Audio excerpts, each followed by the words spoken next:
Sandrine et moi, on voulait faire un vidéo simplement pour vous expliquer un peu le contexte et l'intention derrière la formation qu'on aimerait vous offrir. Sandrine et moi, on a eu la chance tous les deux de développer une pratique de pleine conscience sur au-dessus d'une dizaine d'années, même avant de nous intéresser au coaching. Puis on s'est rencontrés en fait dans une formation conviviale de coaching. Puis en discutant ensemble, on s'est rendu compte que on arrivait au même constat qui était que la pleine conscience, c'est vraiment très, très synergique avec le rôle et le travail d'un coach. Puis, ben, en discutant, on s'est dit que ça serait super de créer une formation qui permettrait aux gens de soit découvrir ou d'approfondir leur propre pratique de la pleine conscience et de comprendre finalement comment ça peut être utile dans un contexte de coaching. Notre intention, les différents thèmes qu'on a essayé de développer dans la formation, il y en a essentiellement trois. Le premier thème, on pourrait dire, c'est établir, approfondir sa pratique personnelle, parce que, évidemment, que la pleine conscience, bon, on peut lire beaucoup de livres, etc., mais c'est en la pratiquant qu'on peut développer le plus possible les qualités qu'elle permet, et donc d'établir une pratique personnelle ou d'approfondir une pratique déjà existante.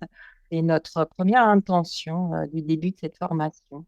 C'est souvent un défi dans une pratique de pleine conscience de soit la démarrer ou de la maintenir. Puis, ben, avec nos années d'expérience, on a essayé plusieurs choses, certaines qui ont fonctionné, certaines qui ont moins fonctionné. Donc, on aimerait vous présenter les meilleures pratiques et des trucs concrets, là, finalement, pour approfondir sa pratique. Donc, on va aller directement dans l'expérience. Effectivement, puis ça implique aussi des méditations bien sûr, pendant les formations, mais également entre les séances de formation. Là, on va vous offrir une panoplie de pratiques à pratiquer à la maison. Alors, le thème 2, c'est coacher en pleine conscience. Alors, comment est-ce qu'on peut utiliser notre pratique personnelle de pleine conscience pour être dans un état de pleine conscience pendant qu'on est en plein exercice de notre coaching? Dans ce segment-là, on va explorer les différentes pratiques et les différents types de méditation de pleine conscience pour, bien sûr, les expérimenter pour nous-mêmes et aussi comprendre leurs effets, parce que les effets peuvent être différents d'une pratique à l'autre, et aussi l'utilité de chacune de ces pratiques-là dans notre coaching.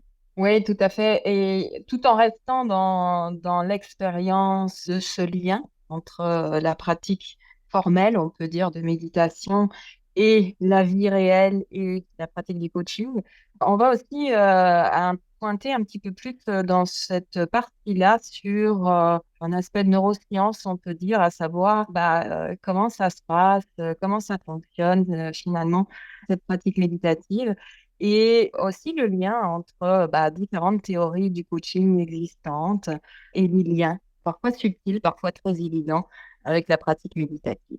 Alors, le thème numéro 3 est d'approcher comment on peut offrir finalement à nos coachés, dans quelles conditions, à qui, etc., on peut proposer des pratiques de pleine conscience. Puis là, on va non seulement toujours aller dans l'expérience, à savoir qu'on va se guider mutuellement, passer peut-être au-dessus parfois de certaines craintes et de certaines peurs qui sont tout à fait normales, et aussi aborder des thèmes très présents ces dernières années dans le monde de la mindfulness, on peut dire. C'est l'aspect donc de la présence de traumatisme chez les gens que l'on voit, chez les coachés évidemment, et comment on prend soin de la présence de ces traumatismes divers à divers niveaux dans l'approche de la méditation. Oui, effectivement, Sandrine, dans ce thème 3, notre objectif, c'est vraiment de développer votre compétence et votre confiance d'offrir des méditations de pleine conscience à vos clients lorsque c'est approprié et de comprendre aussi les situations où c'est le cas et les situations où ce n'est pas le cas. Et de peut-être même référer ces personnes-là à d'autres ressources ou d'autres professionnels lorsque nécessaire. Tout à fait. Je dirais peut-être un mot de la fin, Elise, pour toi. Avec quoi tu pars? Ouais, mais je parle vraiment avec beaucoup d'excitation, puis un sentiment de gratitude de pouvoir partager des pratiques qui m'ont tant apporté dans ma propre vie, puis que j'espère explorer et approfondir avec vous.